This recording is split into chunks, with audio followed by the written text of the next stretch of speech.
Glad you could join us now. In our first story, local governance expert Dr. Eric Odrosai has called for the establishment of an institution to mobilize people to go out and vote during national elections. He believes the initiative will improve turnout as district-level elections, since these elections don't have political parties involved. He spoke on the AM show. You would see that when it comes to elections, you need an institution to mobilize people to come out to vote. That institution is missing at the local government level because of the absence of political parties. NCC can do their part by doing civic education. EC can do their part by doing voter education. But which institution is responsible for bringing the people out to go and vote?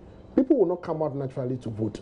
So that is the missing link. And that's the more reason why we're going to go for the referendum and then it was suspended. That notwithstanding, people must understand that you should take part in local level elections because you are going to elect leaders who will determine your fate, your development need for the next 4 years. And that is the beginning of a long cycle. Because if you elect your unit committee members, you elect your assembly member, next year you go and elect your MP, and then you elect the president. These are the 4 critical people who should bring development to you. So that if you fail to take part in this year's local level elections, you have done a great disservice to yourself because somebody will go and elect a leader for you. Again, people must understand that at the local level election, it's first past the post. It is not 50+1.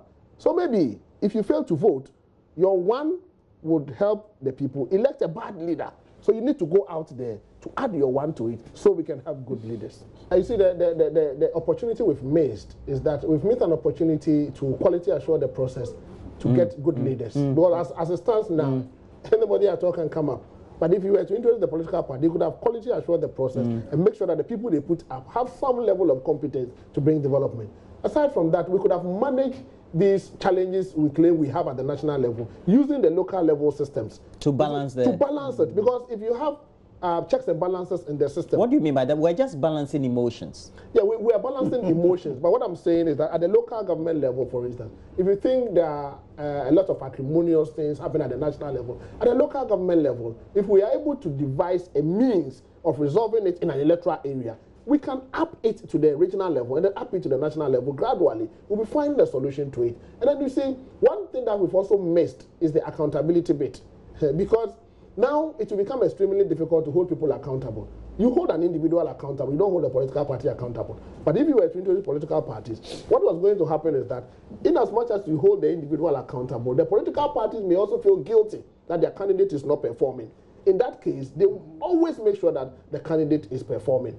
So we've missed an opportunity to even amend our constitution for the first time, the entrenched provision, for the very, very, very first time. And you have a CRC report sitting on the shelf we are not implementing. If we have an opportunity to commence implementation, to even reduce the powers of the executive, for me, we have lost a lot of opportunities. And I think in future, we should not allow that to happen to us again. In future, we should not allow that to happen to us again. We should never allow that to happen to us again as a country. Because the executive has so much powers, and the executive provision in the constitution is entrenched. So if you have an entrenched provision like this, and it is difficult to even amend it and reduce it, and you have an opportunity to reduce the powers, then what are you going to do? So for me, I think it's a lost opportunity. But that notwithstanding, our campaign should be that we're going for a triple. One has dropped, now we have a double.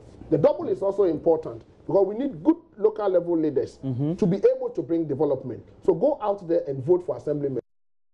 Now, there's more to come in the bulletin concerning the district level elections. We take you to every corner of the country to get updates on voting trends. But in the meantime, there are fears of potential outbreak of respiratory infection among residents and other users of the Oti landfill site in Kumasi, as huge clouds of smoke from the burning facility cover the atmosphere. Fire personnel have tried unsuccessfully to put out the fire, which started 4 days ago. Nana Senso has more in this report. So officials at the Ghana National Fire Service are still exploring ways to fight the fire that has gutted this landfill site 4 days ago, after several attempts have yielded no results. The implication is that residents who live around the landfill site will be at the mercy of the poisonous gases that emit from this landfill site. Sitting on a 100-acre land, the Oti landfill site is the main dumping facility for waste in Kumasi and surrounding communities. The entire Oti community and nearby Kuwait are covered in white, thick smoke from the burning landfill site. Visibility has become difficult for many, including motorists, especially at night, prompting fears of potential accident. It is unknown how the fire started, but residents and tricycle waste collectors who are hard hit suggest it is a recurrent development every year. Here is chairman of the Tricycle Riders Association, Salim Muhammad. As for the fire, for instance, that was last week. The fire begins on Friday. So we came here in the morning, I saw it. So I even came here and met my boss here, so he's the manager of the landfill site. So definitely he's the one called the fire service for them to just come in off the fire. So definitely they came here, even 3 fire service, they used to come this place. So they came that road and they were just telling us that they cannot kill the fire. So unless they should go to the office so that they should plan for how they are going to kill off the fire out. So definitely, as I'm talking to you now, today we are discussing about it. Because you see the refuse, sometimes when it keeps that place long, you see the gas came under it. The heatness, when they combine together, it blows the fire out. Last year, the same things has happened. This year also, it has happened. So, for JoyNews, Nana Asenso Mensah, Kumasi. Back to the elections and missing names, inability of some voters to use verification machines, and isolated case of violence has characterized the ongoing district assembly elections across the country. At the Moshi Zongo electoral area in the northern region, correspondent Martina Bugri reports that the Electoral Commission has postponed elections in that area because the original positions of candidates on the ballot papers had been changed. Now, in a related development, the polls have been called off at Ekunfi in the central region. Ahead of the start of voting this morning, residents burned car tires to protest bad roads and neglect of the community by politicians.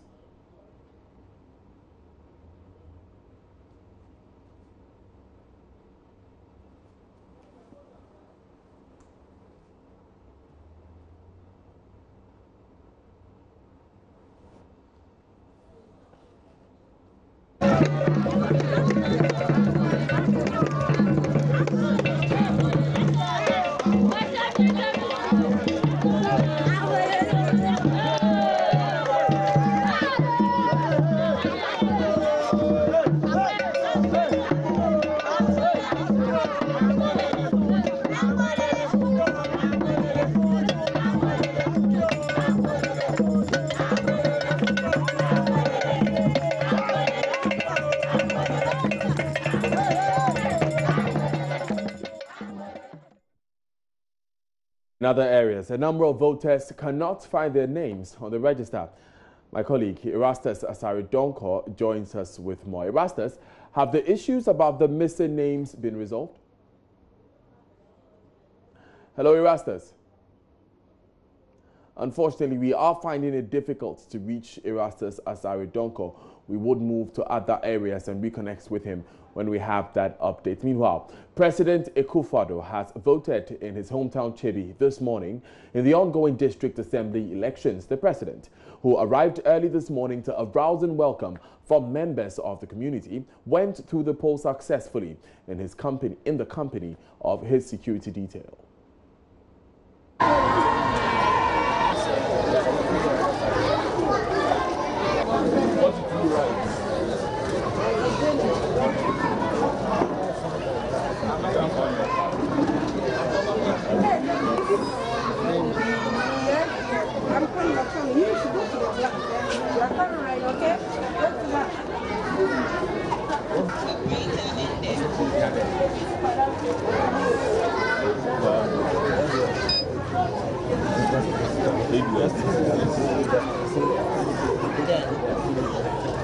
Please, you go this way. Because they are that.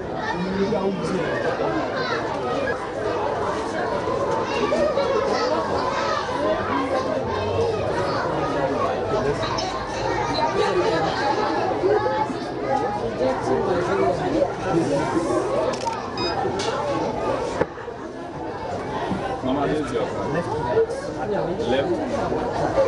And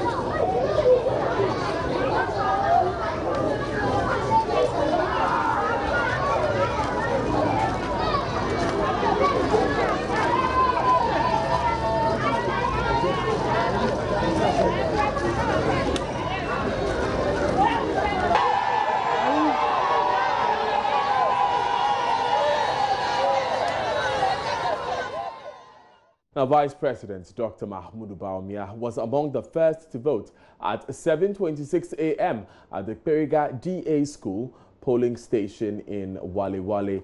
The Vice President urged Ghanaians to come out in their numbers to vote, emphasizing that national development begins at the local level.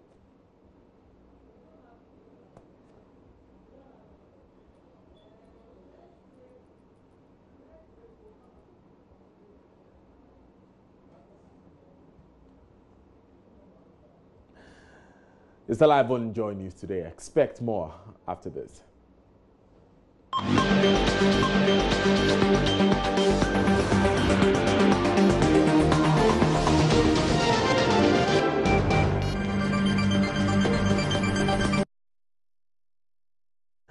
Thanks for staying with us. Now, Upper West Regional Minister Dr. Hafiz bin Saleh has appealed to the Managing Director of the Northern Electricity Distribution Company, Osmani Aludiba Ayuba, to negotiate with public institutions in the country that are owing the company to enable it collect its debts. This came when the NEDCO boss called on the minister.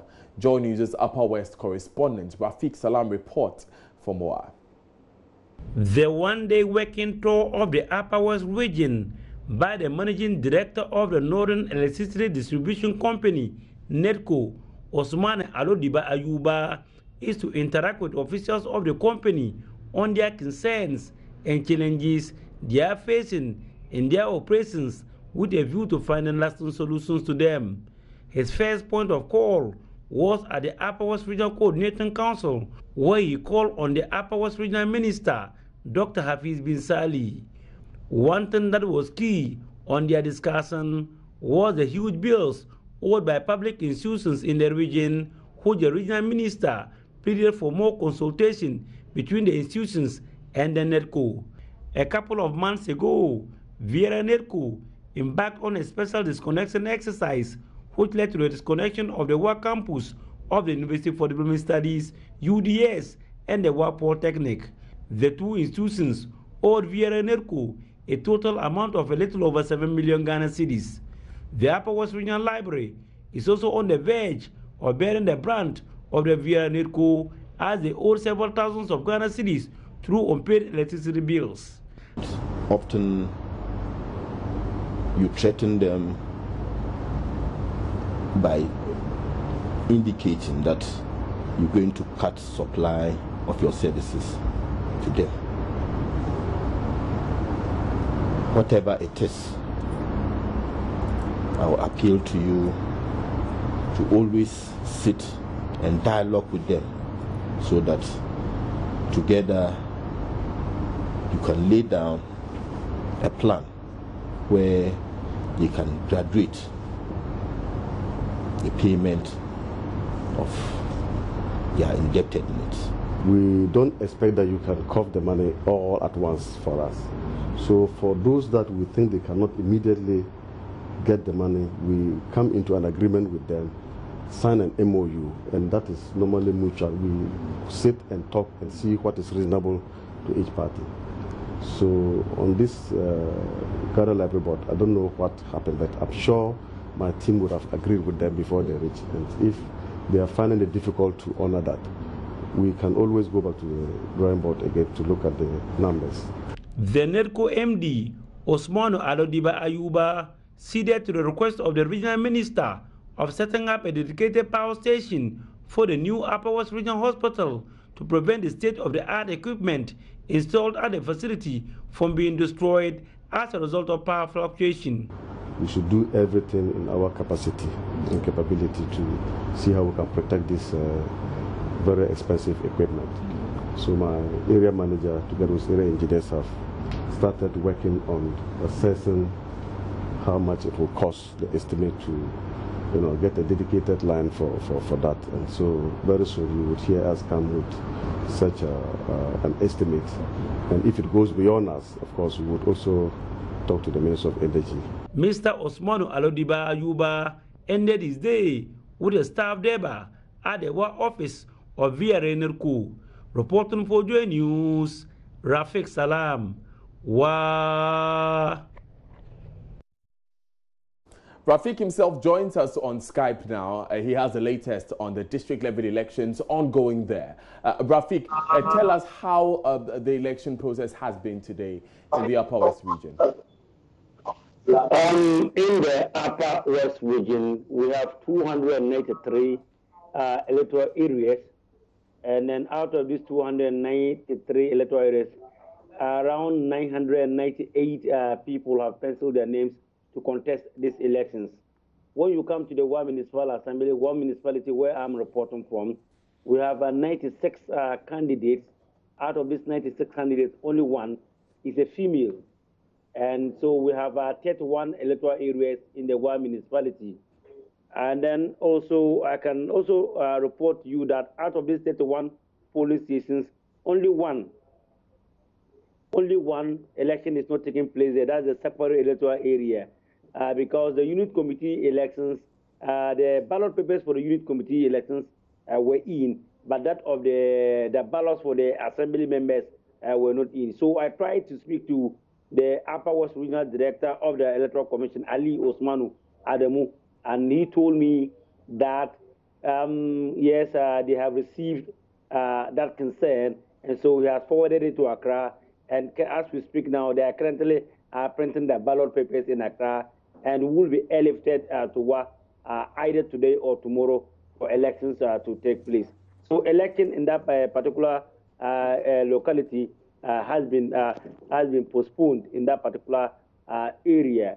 But the other places, it's slow. When you talk about a place like Limairi Ahmadiyya Mosque, Limairi Ahmadiyya Mosque, which is located in the Nayiri Limairi electoral area, voting delayed for over 2 hours because the biometric verification machine wasn't working at the start at 7 o'clock.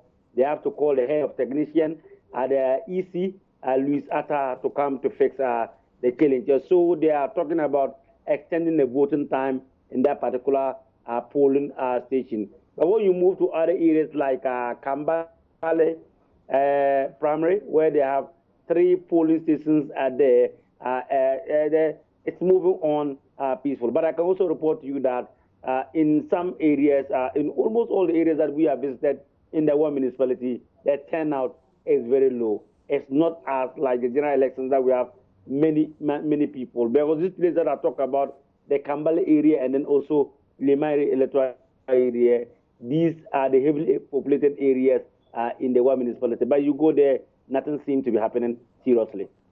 Thank you very much, Rafiq Salam, for reporting the situation from the Upper West region.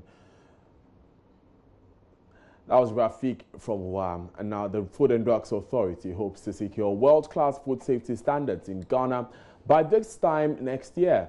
Head of Legal Affairs for the authority, Cynthia Ntodapa, who spoke to JoyNews, disclosed this on the sidelines of a stakeholder consultation program in Accra. It is expected that going into 2020, we are going to have very few problems and challenges with expiry food products, bloated cans, dented cans, the things that are of common concern to the regular Ghanaian consumer.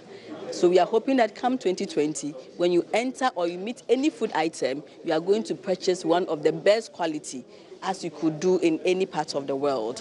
She also encouraged consumers to reach the authority with any matters they had to ensure better quality standards. We want consumers to read. We want consumers to also come to the FDA with whatever challenges or questions they have, and the FDA's doors are opened to answer them for consumers. Still live on Joy News today. Now, Chief Executive of the National Health Insurance Authority, NHIA, Dr. Lydia Jani-Selby, is casting doubt on claims by the Private Healthcare Facilities Association of Ghana that only 30% of their members have been paid up to 6 months of claims. Dr. Jani-Selby says her office is in talks with the association and they have revised their initial position. Private hospitals recently threatened to reverse the cash and carry because of non-payment of claims for close to 12 months. Dr. Jani-Selby says the association decided not to embark on their action after admitting their position was erroneous. I find that very hard to believe. We have set up a dedicated email address, which we've passed to all of them. If you feel you are owed longer than others, you just send an email to us. There's a dedicated team that will investigate why. I know they put out a statement, but they themselves retracted it within 24 hours. So we are in dialogue with everybody. We have a lot of stakeholder meetings. You know, we like to be in good harmony with everybody we work with. We're all stakeholders on that UHC journey. Nobody is bigger than anybody else. We all have a part to play. So we're trying very hard to keep up communications. So the publication I read was not a retraction of their claims. It was just they decided not to go cash and carry anymore. Yes.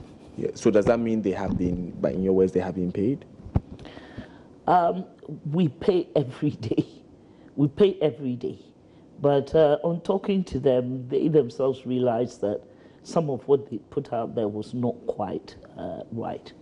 So we're dialoguing with them. We're paying every day. And, you know, it's a process. Now, popular District Assembly aspirant Honorable Aponche says his campaign on social media has been greatly affected after losing his 3 phones to thieves during his campaign within the last 2 weeks. He said the situation made him lose touch with his fans on social media. According to him, he has had to resort to walking more every day to campaign for votes. What happened to your first phone? What happened to it? You said your phone got missing. Can you tell us what happened? Of course. Okay. Of course, they steal my phone. Last time at Nima Junction, let me say that, Nima Junction, when I read there is some supporters at there, and then they called me about my campaign policy to tell them so that they should vote for me. And then I go there with them so that I will start the discussing so that I will convince them to vote me. And then I starting flow my promises for them. The time I started flow my promise for them, then they will feel it and they screaming,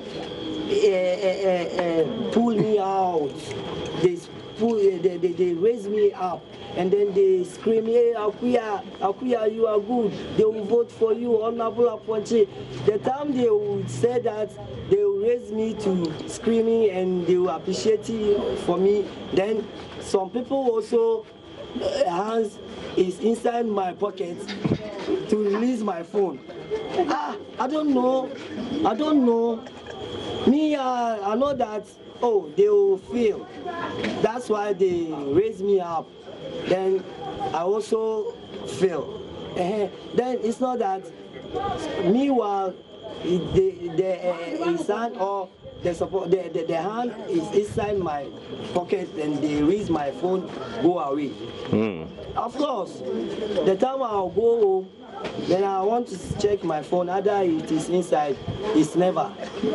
So what kind of phone was that, and how did that affect you? Yeah, it's Sony Ericsson. The first time is Sony Ericsson. Second time is Infinix. Infinix Hot 4. So they stole both phones? I'm telling you, both to 3 times. And they stole my, now I'm using yam. Now I'm using yam. You see this yam. I'm using yam. That's why I'm not using the 100 phone again. Because this yam, they didn't like it. You see, by the 100 phone, they see that it's more expensive. So they will go, they can go and sell it. Okay, so for how long have you been using those phones? I mean, can you tell us how long did they, between what time did they steal these 3 phones? Yeah, at evening time, the first one. And the second one is inside Adedita, which is Uber.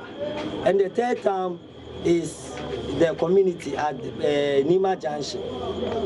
Or let me take it like that, Nima Junction. The people who want to support me, they come and they come with my aid, and they said I should have tell them my policy. The time I'm tell them my policy, they feel about that, and then they raise me up. And they scream me up until you are good. We vote for you up until. Meanwhile, some people hands is inside my pocket, and they.